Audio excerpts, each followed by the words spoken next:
It seems like the world is falling apart all around us. 2019 was a good year. The economy was going good. The world seemed fine. In 2020, things just blew up. I mean, Australia caught on fire. The president, they had that whole impeachment thing.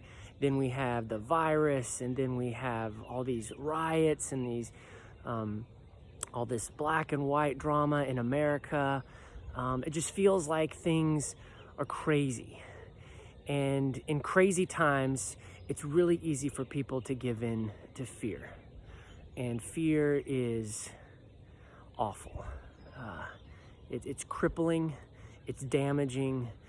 And so my gift to you is for the next 30 days, we're gonna do a little profile and courage. And we're gonna look at people who've lived in the past and see how they made it through really tough times. And today we're gonna start with none other than the impressive, the legendary Harriet Tubman. Now, everyone's familiar with Harriet Tubman as one of the most successful conductors on the Underground Railroad. She helped over 70 people escape from slavery in the state of Maryland. And but what most people don't know is that when Harriet was a young girl, probably a teenager, she had been rented out to a neighboring plantation to help. And during the day, she and maybe her overseer, I'm not sure who, but they had to go to a store to pick up some supplies. And while she was there, a young slave boy ran away from his overseer. There was probably some kind of abuse going on, and he wasn't running away like to escape and go to the north. He was just running away probably from a bad whipping. And the overseer was chasing this boy, and Harriet kind of stepped in his way and got in the way. And the overseer picked up this big iron weight, and he flung it at the runaway boy.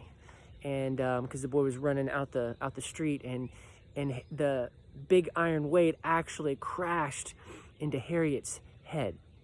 It cracked into her skull. It actually put part of her shaw into her head, into the bone there. And she passed out, and they picked her up, and they pulled the shaw out of her head, and then they sent her back to the fields. They told her to go back and work. And she says she remembers working in the fields with the sweat and the blood running down her face until she just couldn't see, and she passed out again. Well, they took Harriet back to her owners, and her owners immediately decided to sell her because they did not want to have this slave on their hand that was probably going to die. Well, as you can imagine, no one wanted to buy a slave with a massive head injury, so Harriet's owners were stuck with her. Fortunately for Harriet, she healed from that. After that time, she struggled with probably some form of epilepsy for the rest of her life. She would have times where she would pass out, times where she would speak and it did not make any sense. But she also started having visions and these very deep, powerful spiritual experiences. And as Harriet grew up, her faith in God just exploded. And when she ended up running away for the first time and started her trips to go back and rescue friends and family members, she would have these visions and these experiences where God would speak to her and she would hear his voice. And she had such a profound faith in that voice.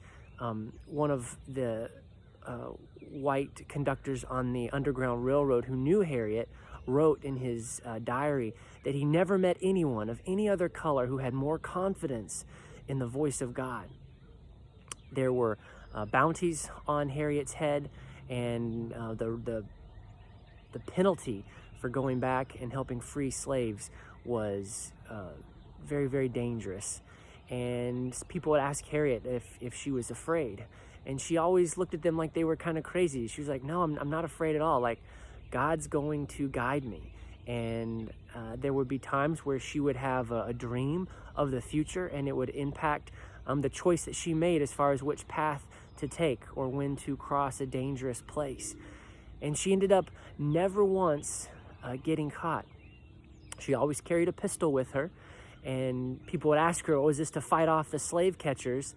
And she said, "Well, yes, but it's also to make sure that I keep the slaves with me who go, because some nights it would be very cold or very wet, and the slaves would actually want to go back to their slave masters." And she would threaten them with this little horse pistol and say, "No, you're not going anywhere. You're going to be free." Harriet Tubman was a true hero, and her courage freed many, many people. Today I have a quote that I want to share with you that she said. And she said, "And I prayed to God to make me strong and to make me able to fight. And that's what I've prayed for ever since." This woman had every single reason to not do anything with her life. She was born a slave. She was born black. She was born in a culture that did not value her because of her race and because of her gender. She was not educated. She had a massive head injury. And yet she turned to God and she prayed for strength. And God gave her the dream of freedom. And she took that dream, and not only did she find freedom for herself, but she found freedom for countless other people and inspired millions even to this day. So friend, as you look at your life, I'm sure that you've got your setbacks. Like Harriet Tubman, I'm sure you can look at yourself and say, well, my family or my health or just the situation I'm in, the environment that I'm in, there's no way that I can do the great thing that God has called me to do.